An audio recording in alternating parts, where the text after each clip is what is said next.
আসসালামু আলাইকুম এভরিওয়ান, আপনারা সবাই কেমন আছেন? আশা করি ভালো আছেন। আমিও আল্লাহর অশেষ রহমতে ভালো আছি। তাই এখানে দেখেন বাজার নিয়ে আসা হয়েছে, তাই সেগুলোই আপনাদের সাথে শেয়ার করছি। এখানে কমলা লেবু নিয়ে আসছে, আর এখানে দেখেন বড় বড় দুইটা পেঁপে নিয়ে আসছে। আর পেঁপের সাইজগুলো কিন্তু খুবই বড়, আমি আবার একটু দেখালাম আপনাদের হাতে করে। আর এখানে পালং শাক, ধনিয়া পাতা আর এনেছে কাঁচামরিচ। তা জিনিসপত্রের তো অনেক দাম, তাই মনে করেন সব কিছুই হিসেব করে চলতে হয়। তাই প্রতিদিনই কাঁচা বাজারগুলো অল্প অল্প করে কেনার চেষ্টা করি, কারণ বেশি কিনলে কিন্তু এগুলো নষ্ট হয়ে যাবে। এই কারণেই মনে করেন যে অল্প করেই কিনি, যেটা লাগে কাঁচা বাজারটা সেটাই করি। আর যেগুলো শুকনা বাজার সেগুলো কিন্তু আমি পুরো মাসেরটাই একসাথে করে ফেলি।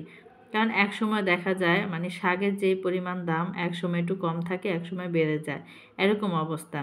তা শাক কিন্তু একবারে এনে রাখা যায় না, তাই প্রতিদিনেরটা প্রতিদিনই আনতে হয়। যখন কিনি মনে করেন যে টাটকাটাই এনে রাখি। আর মাঝে মাঝে গ্যাসের সমস্যা থাকলে তাহলে মনে করেন আগের দিন এনে রেখে দিই রাত্রে বেছে, তারপর মনে করেন সকাল ভোরবেলায় রান্না করে ফেলি। কারণ কারেন্টের চুলায় রান্না করলে কিন্তু অনেক বিল আসে। তা আমাকে কিন্তু আমার মনে করেন সংসারের সব জিনিসই ভেবে চিন্তে করতে হয়। যখন দেখি যে গ্যাসের একটু সমস্যা হচ্ছে তখন কি করি, ভোরবেলা উঠে রান্না করে ফেলি, তাহলে কিন্তু আর কারেন্টের চুলায় আমার রান্না করতে হয় না। বাজারগুলো সব গুছিয়ে তারপর কিন্তু আমি রান্না করতে চলে এসেছি। এটা হয়েছে খাসির কলিজা, কিলা, ফ্যাপসা, তিল্লি একসাথে সব কিছু। তো সবগুলোই একসাথে ভালো করে মনে করেন যে ধুয়ে বেছে কেটে তারপর এই তো বসিয়ে দিয়েছি রান্নাটা। রান্নাটা শেয়ার করতে শুরুর দিক দিয়ে শেয়ার করতে মনে ছিল না ভিডিও করার জন্য। যখন আমি মশলা কষিয়ে বসিয়ে দিয়েছি তখন মনে পড়েছে যে আমি তো ভিডিও করিনি। মাঝে মাঝে এই জিনিসগুলো হয়, কিন্তু ভিডিও করতে যাই পরে দিয়ে মনে থাকে না। তা আর কি করব, শুরুর দিক দিয়ে দেখাতে পারিনি। তা আমার মনে করেন এই কলিজাগুলা ফ্যাপসাটা কিন্তু আমার কষানো হয়ে গেছে। এখন মনে করেন আলু দিয়ে দিলাম। এটা কিন্তু নতুন আলু, 100 টাকা কেজি। দেখেন এখানে কিন্তু সংসার চালাতে হিমশিম খেয়ে যাই, আবার মনে করেন জিহ্বাও থামাতে পারি না। 100 টাকা কেজি আলু কিনে নিয়ে এসে পড়েছি, কিন্তু আমি কিন্তু আনিনি, এটা আমার আব্বা এনেছে। আমার পক্ষে সম্ভব না মনে করেন 100 টাকা কেজি আলু খাওয়া। যেই মনে করেন দ্রব্যমূল্যের যে দাম, আর মনে করেন সব কিছুই যে হিসেব করে চলতে হয় আমাদের, তাই মনে করেন যে আমার পক্ষে সম্ভব না। তা আমার বাবা আবার মনে করেন যে সে দেখেছে চোখের সামনে, তাই নিয়ে এসেছে। আমার বাবা এরকমই করে, যেটা তার ভালো লাগবে মনে করেন ও প্রথম বের হবে কোনো ফল হোক যাই হোক না কেন, মনে করেন যে সে নিয়ে আসবে। আমরা কিন্তু মনে করেন টাকা ছাড়াই কিন্তু টাকা ইনকাম করতে পারি ঘরে বসে, যদি আমাদের মাথায় বুদ্ধি থাকে, টেকনিক খাটিয়ে কিন্তু আমরা অনেক কিছুই করতে পারি। হাজব্যান্ডের ইনকাম কম, তার অপেক্ষায় না থেকে যে কষ্ট করব সেটা না করে কিন্তু আমরা কিছু ইনকাম করতে পারি ঘরে বসে মনে করেন টাকা ছাড়াই। যেমন সেলাই কাজ, আমি নিয়মিত কিন্তু সেলাই কাজটা করে থাকি আমার হাজব্যান্ডের ইনকামের পাশাপাশি। কারণ আমার একটা হাত খরচের ব্যাপার আছে। যখন তখন কিন্তু হাজব্যান্ডের কাছে চাওয়া যায় না, আর তার কাছ থেকে চেলে আমি সেটা পাবো না, কারণ সে যা বেতন পায় সেই বেতনটা আমার হাতে দিয়ে দেয়।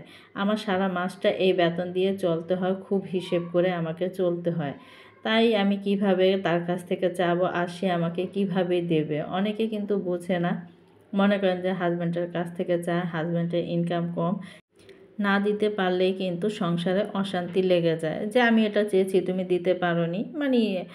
এখন যেই অবস্থা হয়, যারা মনে করেন একটু বুদ্ধি করে হিসেব করে না চলে, অনেক ফ্যামিলির ভিতরেই কিন্তু দেখা যায় এই স্বামী স্ত্রী অল্প বেতনের কারণে ভালোভাবে চলতে পারে না, করতে পারে না, ঝড়কা বিবাদ লেগেই যায়। আর মনে করেন সংসারটা ভালো মতো কিন্তু পরিচালনাও তারা করতে পারে না। অল্প আয়ে কিন্তু আমাদের মতো মা বোনেরা মনে করেন অনেক কিছু করতে পারে হিসেব করে চলে বলে। আবার যাদের মনে করেন আরেকটু বুদ্ধি ভালো, তারা কিন্তু মনে করেন টেকনিক খাটিয়ে তারা নিজেরা বসে থাকে না। আমার হাজব্যান্ডের ইনকাম কম, আমারও পাশাপাশি কিছু একটা করতে হবে। যেমন আমরা ইউটিউবে এসেছি কিসের জন্য? টাকার জন্য এসেছি। অনেকে বলে শখ করে এসেছি, কিন্তু ভুল ধারণা। এটা কিন্তু টাকার জন্য, একটা কাজ করব, ভালো একটা মনে করেন ফল পাবো আমরা, এটার জন্যই কিন্তু আমরা ইউটিউবে এসেছি। তাই মনে করেন যে আমি যে সেলাই কাজটা করি কিসের জন্য, আমার হাজব্যান্ডের কাছ থেকে জানি আমার কিছু না চাওয়া লাগে। হ্যাঁ, কারণ হাজব্যান্ড দিতে পারবে না, অতএব চেয়ে কোনো লাভ নেই। আমার কাজ আমার নিজেরটাই করতে হবে। অনেক মা বোনেরা কিন্তু আছে ইউটিউবে যারা মনে করেন চ্যানেল খুলেছে, তারাও কিন্তু দেখি যে হাতের কাজ করে, সেলাই কাজ করে ঘরে বসে। কারণ এটাও কিন্তু একটা কাজ, তার একটা হাত খরচ হয়ে যায়। তারপর আবার মনে করেন অনেকে অনলাইনে কিন্তু কাজ করে ঘরে, মানে বসে না থেকে। তা অনেক মনে করেন অনেক ফ্যামিলির ভিতরে দেখবেন কি, মানে স্বামীর ইনকামের পাশাপাশি নিজেও ঘরে বসে অনেক কাজ করা যায়। আমি কিন্তু আল্লাহর রহমতে ভালো আছি আমার সেলাই কাজটা করে। আমার মনে করেন মিথ্যা কথা বলবো না, আমার কিন্তু আল্লাহর রহমতে যে কাজটা আসে আমি কিন্তু আল্লাহর রহমতে ভালোভাবে চলতে পারি। আমার একটা হাত খরচ হয়ে যায়, আমার শখের একটা জিনিস আমার কিনতে ইচ্ছে করে, আমি কিন্তু আমার হাজব্যান্ডের আশা চেয়ে থাকি না। কারণ সে যে বেতন পায় সেটা সংসার চালানোই আমার জন্য হিমশিম খেয়ে যায়। আর আমি কিন্তু যেই ইনকামটা আমি করি আমার নিজের, সেটা দিয়ে কিন্তু আমার নিজের মানে টুকিটাকি কিছু শখ আমি পূরণ করতে পারি আলহামদুলিল্লাহ। হাজব্যান্ডের দিকে না তাকিয়ে আমাদেরও কিছু করতে হবে, সেটাই আমাদের মাথায় সবসময় রাখতে হবে। তা দেখেন কথা বলতে বলতে আমি কিন্তু কলিজা ভ্যাপসার তরকারিটাও রান্না করে ফেলেছি, তারপর ভুনা খিচুড়িটাও রান্না করেছি। মানে খিচুড়িটা একটু আঠালো ছিল আর প্রচুর পরিমাণে গরম ছিল, কারণ গরম গরম খিচুড়ি খাওয়ার মানে স্বাদই অন্যরকম। আমি খাচ্ছি আর দূর থেকে কিন্তু আমি ফু দিচ্ছিলাম, এরকম অবস্থা। আর মাশাআল্লাহ এত মজা হয়েছে, আদনানের বাবা আবার বলছিল খুব মজা হয়েছে, আদনানও বলেছে। তা একটা কিছু যদি রান্না করি তাহলে কিন্তু মানে সবাই যদি বলে যে মজা হয়েছে তাহলে কিন্তু ভালো লাগে, সেই জিনিসটা রান্না করতেও ভালো লাগে। আর এখানে মনে করেন আমি আল্লাহর রহমতে যাই রান্না করি না কেন আমাদের ঘরে সবাই পছন্দ করে, তাই আমার এই জিনিসটা খুব ভালো লাগে যে খেয়ে প্রশংসা করেছে, খুব ভালো লাগে। এখানে আবার আমি দেখেন আমার খাওয়া দাওয়া শেষ, সন্ধ্যাবেলা সাদা গোলমরিচটা এনেছি, সেটাই মনে করেন ছেঁচুনি দিয়ে একটু ছেঁচে নিচ্ছিলাম। অল্প তো ব্লেন্ডার করলে কিন্তু হবে না, এই কারণে মনে করেন এটা দিয়ে আমি ভালো করে মনে করেন ছেঁচে মানে গুঁড়ো করে নিচ্ছি। এই তো দেখেন আমার কিন্তু গুঁড়ো হয়ে গেছে খুব সুন্দরভাবে। এখন এটা আমি রেখে দেব। তাই বলছিলাম যে আমরা যদি হাজব্যান্ডের ইনকামের পাশাপাশি আমরা নিজেরা যদি করি একটা চাকরি, তাহলে কিন্তু সুন্দরভাবে চলা যায়। যেটা হোক, অনেক মা বোনেরা কিন্তু স্বামীর অল্প বেতন দেখে কিন্তু গার্মেন্টসেও লাগে, ঠিক না? কারণ কিসের জন্য, যে আমি জানি একটু ভালো চলতে পারি বা ভালোভাবে থাকতে পারি। তা আমরা কিন্তু মধ্যবিত্তরা কিন্তু পারি না মনে করেন বাহিরে যে কাজ করতে। অনেকে করে, টিউশনি করে, তারপর আবার মনে করেন স্কুলে জব করে, তারপর বিভিন্ন রকমের অনেক পেশাই আছে, চাকরি আছে, করে। তা আমরা যেটা পারি আমরা সেটাই করি, যে যে কাজে অভিজ্ঞতা সে সেটা নিয়ে কাজ করলেই ভালো।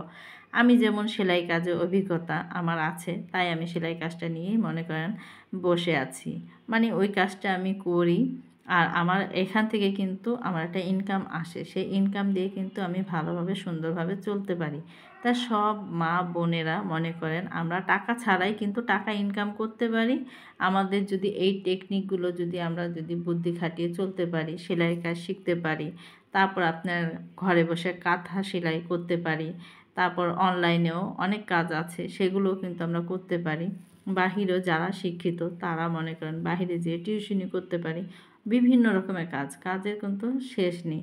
তাই বলছিলাম যে টাকা ছাড়াই টাকা ইনকাম করা যায় এভাবে করলে। তা আপনাদের সাথে আমি সেটাই শেয়ার করলাম, যেটা আমার অভিজ্ঞতা থেকে আমি বললাম, সেটাই মানে আমার ভিতরে যা মানে এটা ছিল যে টাকা ছাড়াই টাকা ইনকাম করা যায় একটু বুদ্ধি খাটিয়ে চললে।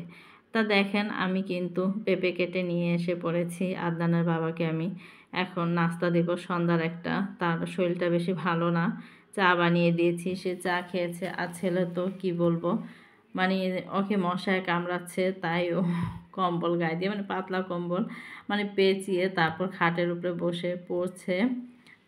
এখন আবার একটু হালকা পাতলা নাস্তা দিলাম, পেঁপে দিলাম আর কমলা দিয়েছি, সেটাই আদনানের বাবা খাচ্ছে। আপনাদের সাথে কথা বলতে বলতে ভুলেই গেছি, ভাই বোনেরা যারা এখন পর্যন্ত আমার সাথে আছেন একটা লাইক দিয়ে ভিডিওটা দেখা শুরু করেন। আর আমার ভিডিওর যদি কোনো অংশ ভালো লেগে যায় তাহলে অবশ্যই আমার চ্যানেলটা সাবস্ক্রাইব করে আমার পাশে থাকবেন। আর কথায় যদি কোনো ভুল ত্রুটি হয়ে থাকে তাহলে ক্ষমা দৃষ্টিতে দেখবেন। সবাই ভালো থাকবেন, সুস্থ থাকবেন, আমাদের জন্য দোয়া করবেন। আমরাও আপনাদের জন্য দোয়া করি। আল্লাহ হাফেজ।